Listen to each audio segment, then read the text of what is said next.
Hello everyone and welcome back to another Fallout 76 One Wasteland Weapon Showdown. Today we're comparing an anti-armor handmade with a Junkie's handmade, both with the faster fire rate secondary effect. In these videos, I'm going to run a circuit of farming locations using two different weapons and compare their performance directly against each other. We'll run through the Deep, Whitespring Golf Club, take down a super mutant Behemoth, then clear out Huntersville and take down a Scorchbeast and its minions at a Fissure Site. That should give us a pretty good overview of how these weapons work, so we can make an assessment as to whether or not one is better than the other, at least in terms of general farming. From that, we should be able to draw some conclusions as to which will be better for endgame activities like Colossal Problem or the Scorchbeast Queen. I will do some sort of endgame activity comparison videos as well, but I'm still kind of wrapping my head around exactly how that'll work. I think once we get a few more of these under our belt, that's going to be something that just kind of comes together on its own. The other thing that I think is important with these videos to remember is what I'm looking for here is the practical difference between these weapons. It's easy to look at a damage number and say, oh, well, that's gonna be much better, but that isn't always the case. Your enemies only have so many hit points, so it doesn't necessarily matter which weapon does more damage on paper if it still takes 2 shots to kill an enemy. So that's the kind of thing we want to look at here, see what works better, see what's more beneficial, and go from there. Remember, if you like videos like this one, or you just want to see more Fallout 76 content in the future, go ahead and hit that like and subscribe button. We are rapidly approaching 1,000 subscribers, which will open up a bunch of useful things for the channel, so it's important, and it shows me the kind of content people really want to see. Okay, let's get into it. First, we'll look at the weapons and the build for this run. I'm going to spend some time going into details here. I know there are people who really like to see that, and I also know that some of you just want to see how the weapons work, so I've put chapter timestamps in the description. You can use those to skip around if you just want to get straight to the action. Okay, let's look at the weapons. Alright, first up is our Junkie's handmade that has 25% faster fire rate and 15% faster reload. So the anti-armor weapon also has the faster fire rate. It's just a 2-star, so it won't reload quite as fast, but I think for the purposes of this video, that's not going to make a big difference. We'll be just fine. As far as mods go, we've got the tweaked receiver, we've got the true long barrel, we've got the precise grip that's going to give us better durability along with better hipfire accuracy, stinging magazine for armor penetration and ammo capacity, and we have a suppressor to keep us nice and quiet, and a reflex sight for less AP usage when we're in VATS, which we usually are. The anti-armor one is going to have essentially the same mods. This character, I don't have all the mods unlocked, so it may not be exactly what I'd love to have on there, but it'll get the job done just fine. You'll also notice on this one I'm using regular 5.56. It's not primed. This character, originally when I built him, he was my survival mode PvP character and hasn't really been used for a whole lot since. So I don't have a whole lot of resources on him. I don't play him very often, nor do I expect to. So we're going to stick with regular 5.56 for today's tests. Switching over to the anti-armor, just to take a look at it, you can see same mods. The only mod that's different is we've got the Blood Eagle paint, just so I can, give us a way to easily visually see a difference between them, which sadly has a suppressor that they didn't bother to put a texture on, but that's okay. It doesn't change how the weapon performs, it just makes it ugly. So, anti-armor, 25% faster fire rate. This one's only a 2-star weapon, but it's going to work just fine. We don't really need to bother with a 3rd star on this one. Those are the really important ones. And the 3rd star the other weapon has won't interfere or change the results of anything too drastically.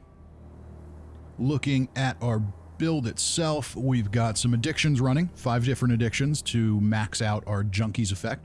You will get up to a 50% increase in damage based on how many addictions you have, up to 5, 10% for each one, which of course has changed since One Wasteland.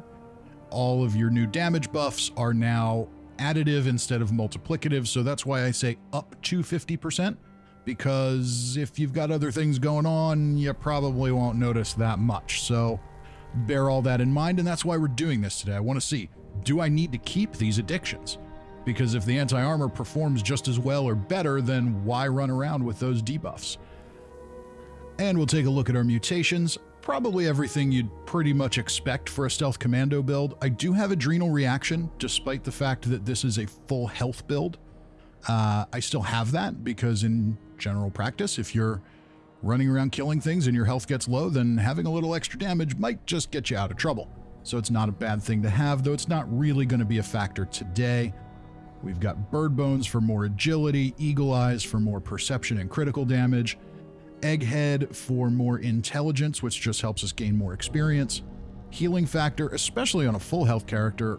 Healing factor is great, just cuts down on the number of stims you need to use to keep yourself healed up. Marsupial for jump height and carry weight, scaly skin for some extra protection, and speed demon so we can run around a little faster. There are also some other mutations that can be really helpful since we have public teams like herd mentality and empath. They can help protect us a little bit more and give our mutations better effects. But for me, this guy is always solo. I really only use him for videos like this at this point, so I'm okay with that. We're good for now. Maybe at some point I'll add them, but they won't affect what we're doing today. And next up, we'll take a look at our perks, starting with the new legendary perks. This character isn't super high level, so I don't get to max out everything, but we'll still get some benefits from the legendary perks. First one I went with is follow through. That gives us a bonus after we make a successful sneak attack. Our target will take more damage. In this case, at rank 3, takes 30% more damage for 10 seconds. Sadly, like we saw in our other weapon video, it takes a little bit of time for that to actually process, so it's not so useful for general farming, but it's definitely going to be useful for bigger, tankier enemies and bosses. We also have What Rads. That's going to give us 50 rad resist and restore 1 rad per second. Super useful on a full health character where we want to keep our health topped up the whole time. Especially for me making this video where I don't want to fall down into adrenal reaction range and throw off our damage numbers. So definitely a good one to have. We've also got legendary strength. I have 1 more strength there. Honestly, I just wasn't really sure what else to put there, so I grabbed that one because who doesn't want a little more carry weight and weight reduction? So not a bad thing to have. Then I also took legendary luck, and that one's important because this is a full health build. So this is going to let me take more perks for VATS criticals, so we can get a little more damage that way. And then I took survival shortcut, just 1 rank, generates 1 survival aiding chem every 30 minutes up to a max of 5. Basically, that chem fills our food and water meter, cures our diseases, and heals us. And we get 1 of those every 30 minutes. So reduces the amount of time I got to spend hunting around for food and disease cures and stuff like that, which is kind of ideal on a character like this that I really only use for testing and holding stuff.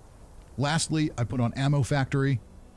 I may actually take that one off here because, like I said, just really a testing character, so do I really need to take up that perk slot with ammo production? I don't know. Time will tell. If I see that there's something more useful to put in there, I will.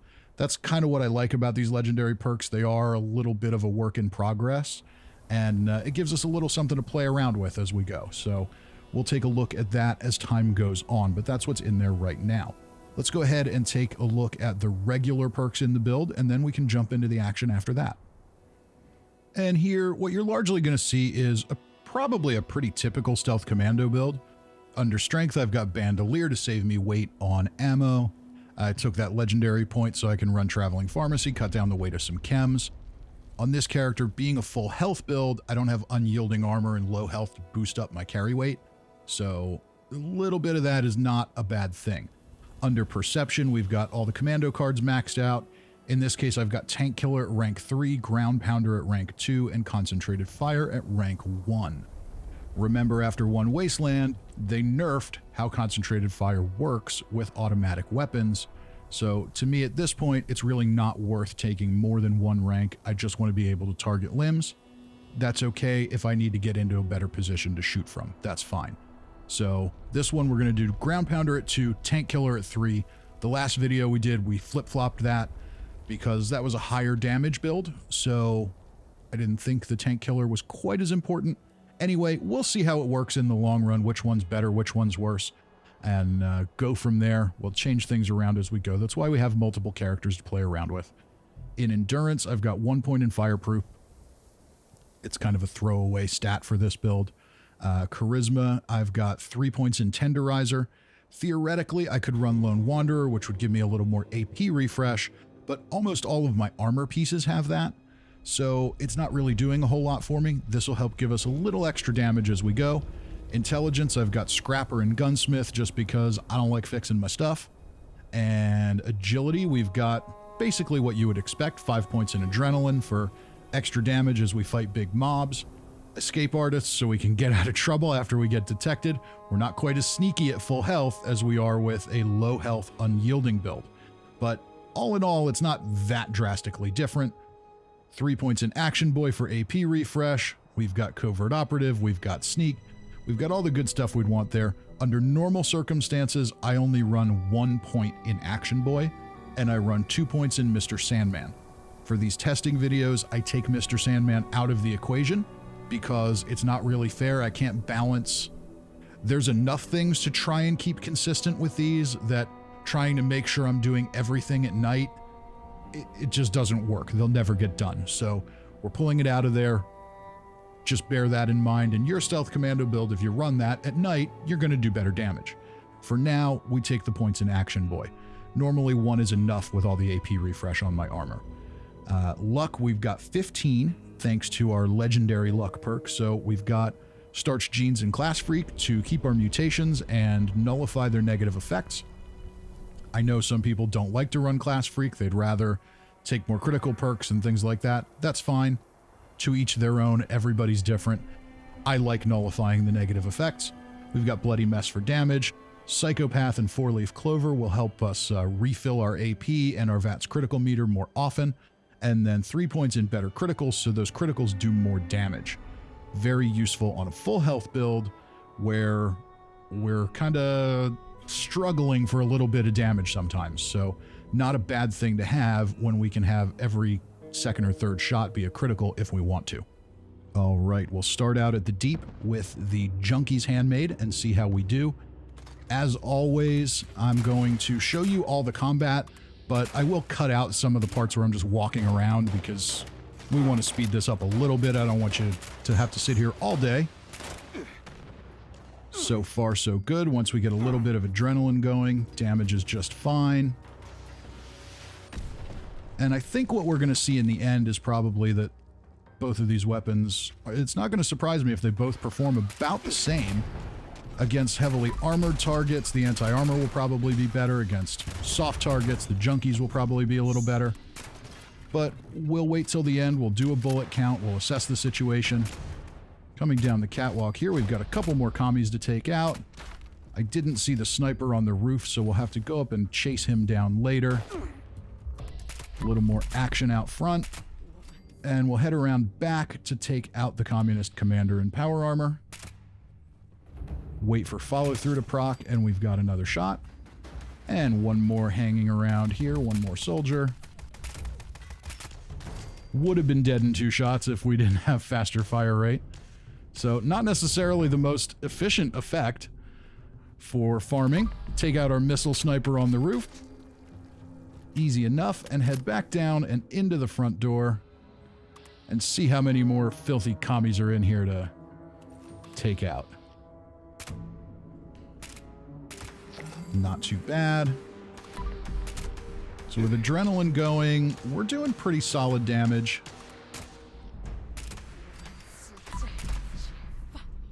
Two shots on most of these guys. Let's head up to the 3rd floor. There'll be another commander and a few more soldiers. And that'll be the end of the deep for this weapon. Oh, we got a legendary this time. Not a bad location to visit for legendaries. It's quick to run through it. I'd say I get one probably about half the time I come here. And that'll do it for the deep for the Junkie's Handmade. Let's see how we do with the anti-armor. And here we go, making our way back up the catwalk again. The Liberators are being fired at us from the building. 2 shots on a 60. 2 shots on a 75. Okay, that took 3 the last time. But probably not a huge practical difference. We've got some blind fire going on, but I don't think they know where I am. More liberators. Filthy stinking commie bots. These things used to be so easy. Not anymore. Not anymore. 3 shots there, so our inconsistency has been nothing but consistent. That's good. Good to see. As always, we gotta love that. And I'm in danger, so we'll run away. Crouch down. Let Escape Artist do its thing. Back in caution. And there's our missile sniper. We'll go ahead and make him go away. Maybe not just yet. Probably a little too far away. So range was definitely hurting our damage there, but weapon still works pretty well. That would have been 2 shots, I think, if follow-through had actually done its thing in a timely fashion. There we go. Moving right along. Let's head out back and take down the commander. So again, 2 shots. I'm not even seeing drastically different damage numbers here.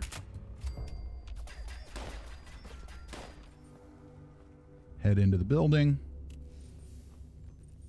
And we've got a few just all hanging out under the stairs over here.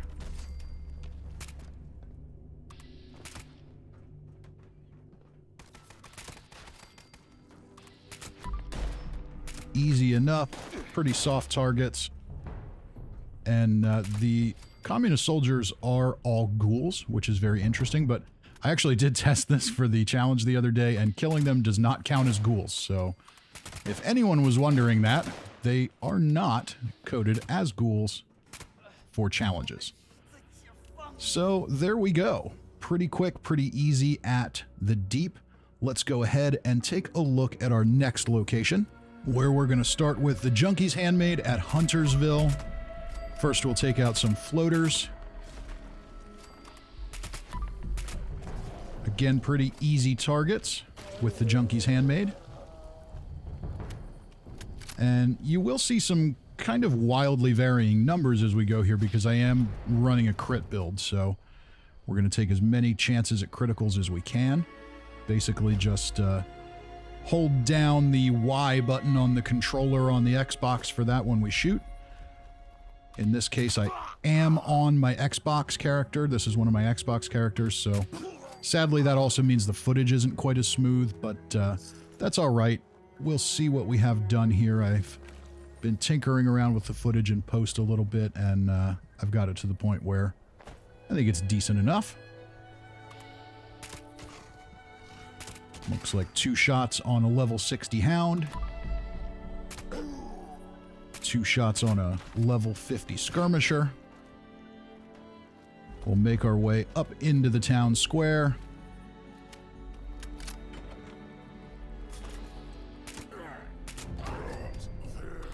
We got a little bit of help from follow-through there.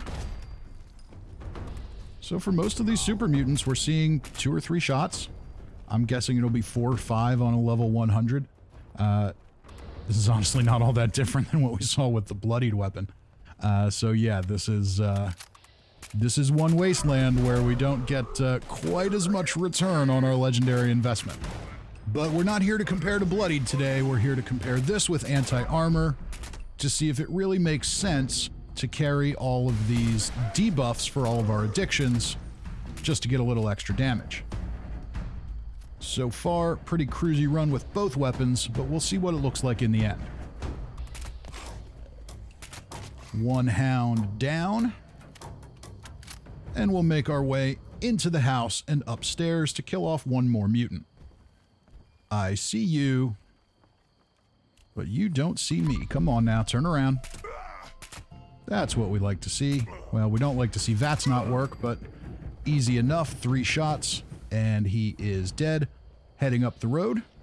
We'll usually get 1 more with a dog on the road here, and then 1 all the way down on the other end. In this case, I think the dog had actually already run into town. We'll finish you off, and then we'll come back with the anti-armor Handmade and see how we do with that. All right, making our way back into town, we'll take out some floaters. 4 shots on that one. 3 there with some follow-through. 2 there with a little bit of adrenaline and follow-through, so not too bad. Doing pretty well, and we've got a boy and his dog walking into town. Let's go ahead and murder them both. Easy enough. 2 shots. And we'll jump up here and take down the sniper.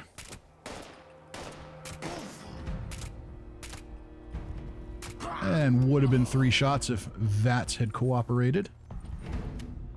But this wouldn't be Fallout 76 if everything just worked as intended, would it? Alright, 2 shots. 2 shots. I like 2-shot kills, so double taps would do just fine.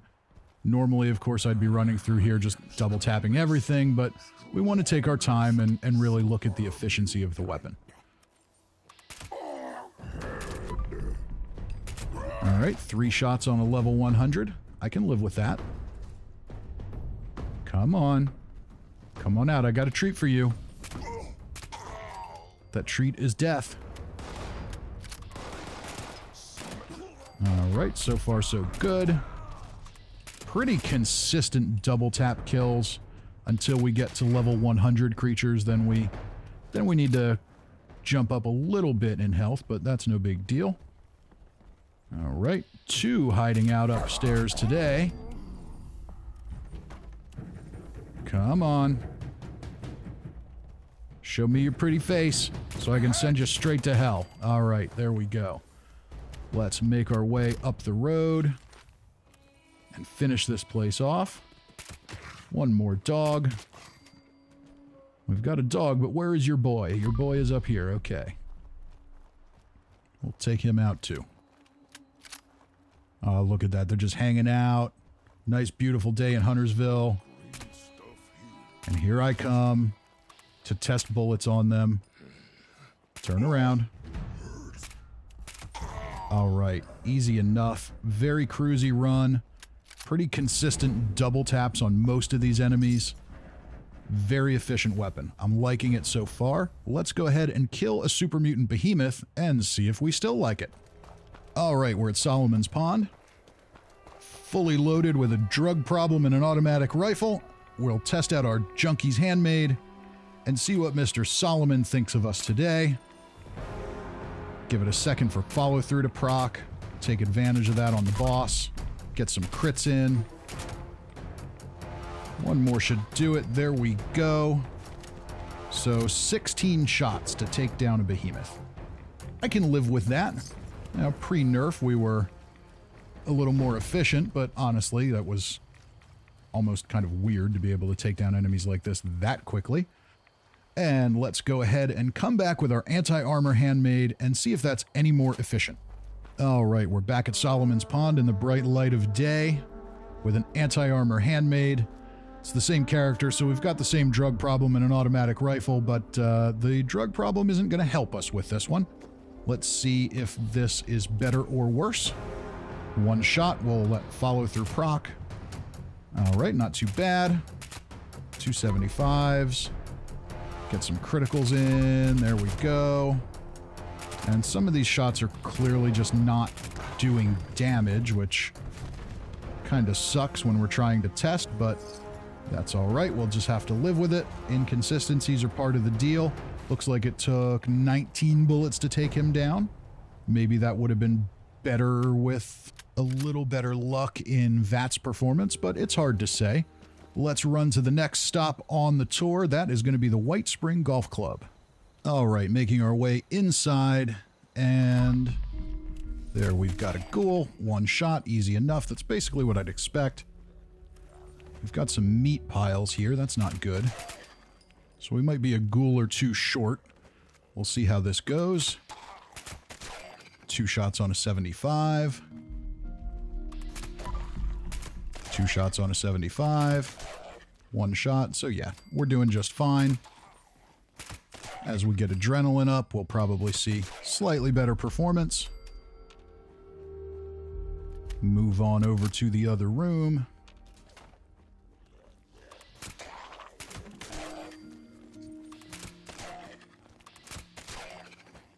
Pretty consistent 1 and 2 shot kills with the Junkie's Handmade.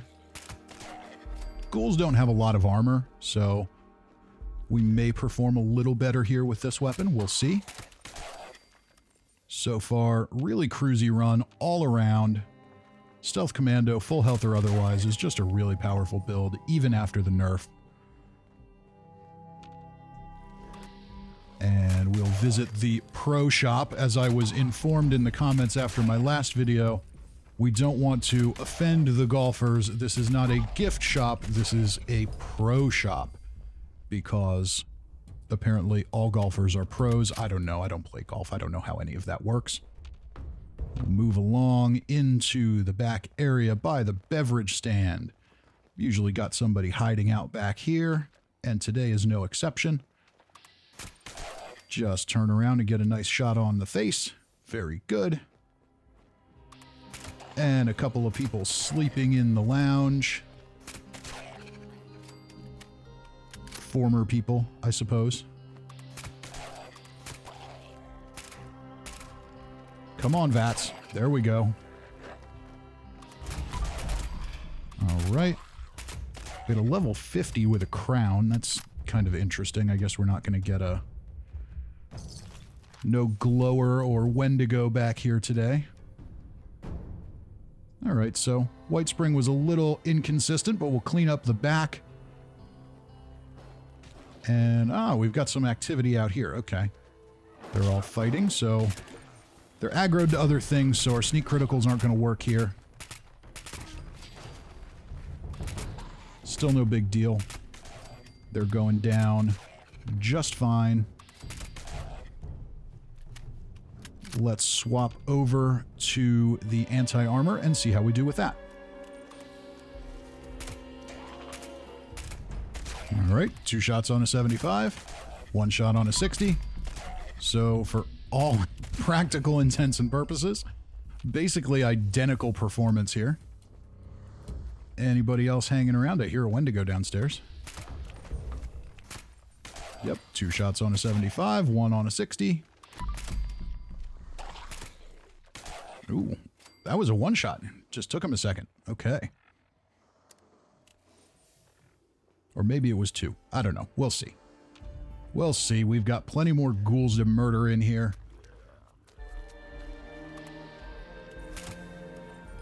Yep, 2 shots.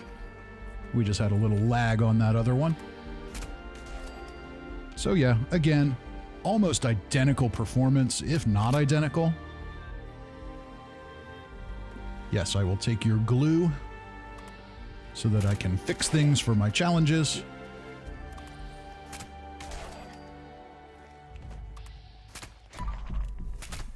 All right. And Vats didn't decide to count those.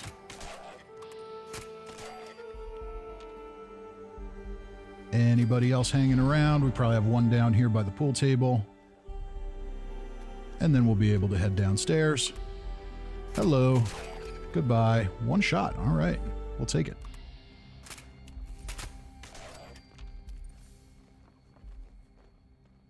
And who else is down here? Let's check the pro shop. Nothing in the pro shop. Okay. There was one that disappeared. I'm on a private world here and I just booted it up, so that's a little strange.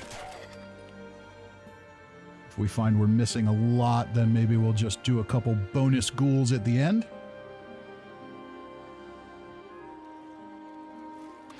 Yeah, we're definitely missing a few here.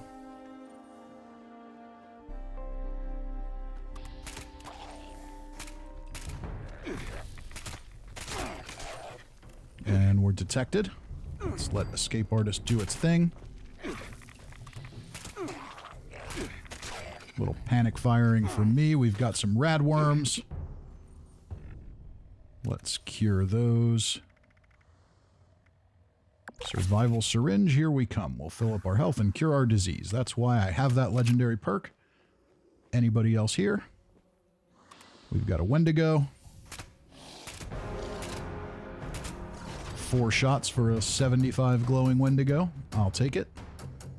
Anybody hanging around in the shower? No. And it looks like we've just got 1 ghoul outside here. So we definitely missed some ghouls. I'd say we're short about a half a dozen. So let's head up to the cottages and get some bonus ghouls.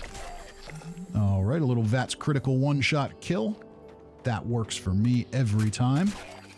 That wasn't a VATS critical and was still a 1-shot kill. That was interesting. Turn around.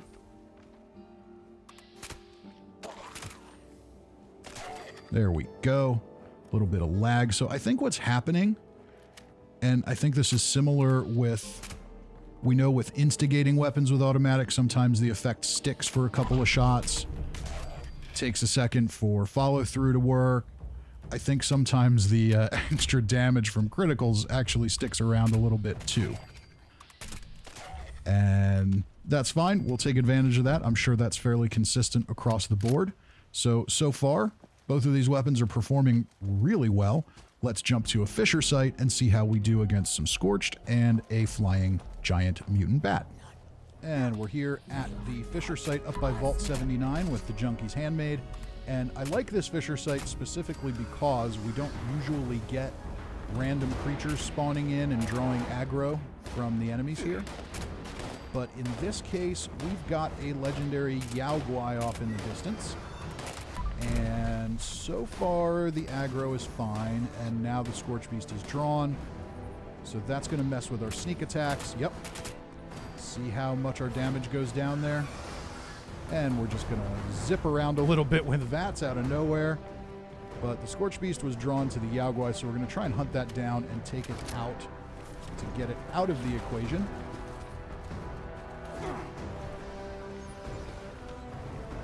Scorchbeast is attacking, because that will really mess with things if everything stays aggroed to him.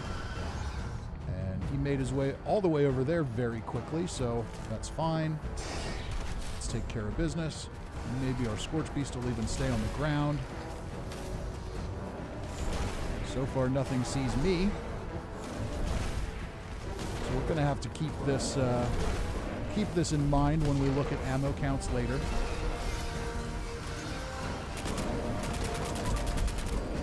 Alright, we use 15 or so bullets to take down a legendary Yao Guai. But now he's dead, so we should get our sneak criticals back. Yep, looks like we did.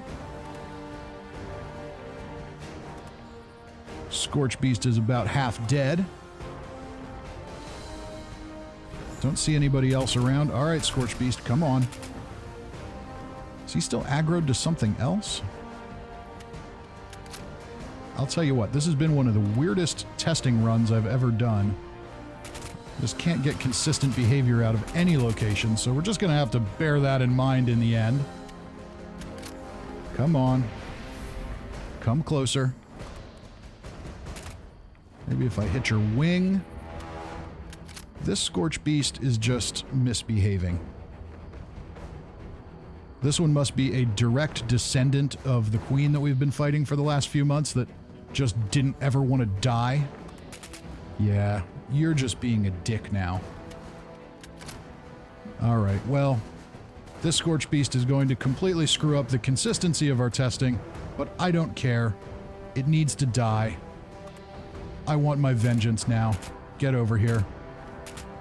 We're so far away you can really see the fall off in damage at range.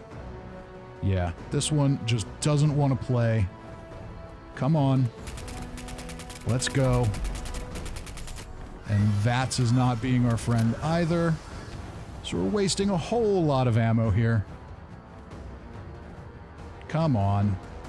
Enough is enough, Scorchbeast. I like your animation. It's cool with the little poison cloud and all that. You're very, very scary. You know, if it was like my third day playing the game, I'd be absolutely terrified of you. But right now, you just need to die. We've been through this before. You know the rules of this game. You know that I'm coming here to kill you, and now you're aggroed to something else again. Alright, we need to end this. Come on, Scorchbeast.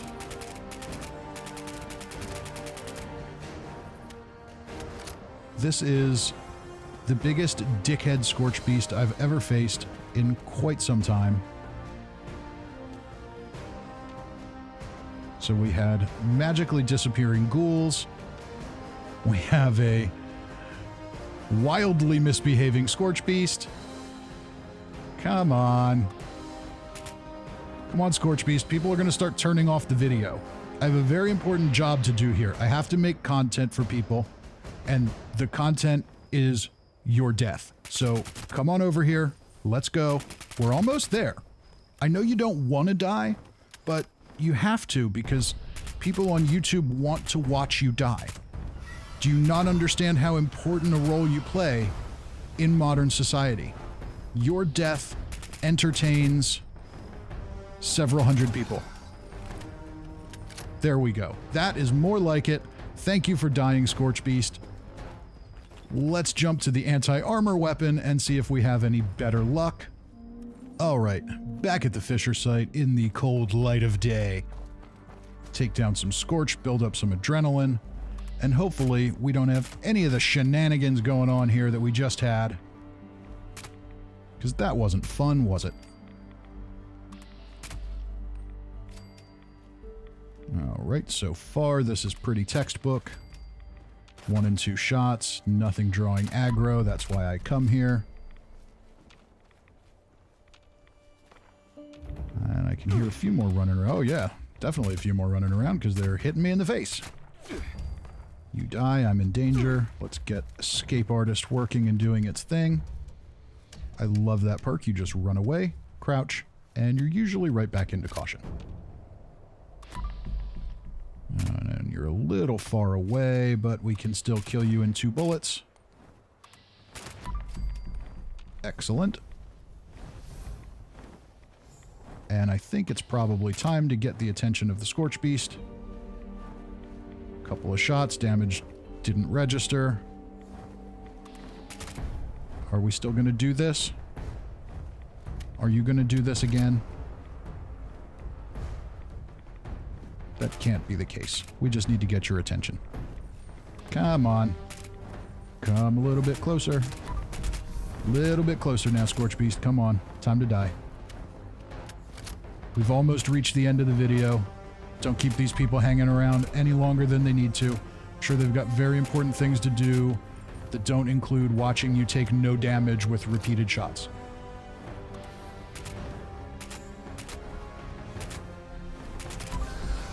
There we go. Nope. Oh, thought sure it was down. One more shot should do it. There we go. There's a dead Scorchbeast. That's how I like my Scorchbeasts to go. Nice and easy. Took a little time to get attention, but not too bad. Oh yeah, a lung. That's great. Scorchbeast lung gives us extra agility for quite some time, especially with the carnivore mutation, so definitely worth grabbing those and their brains when they drop them.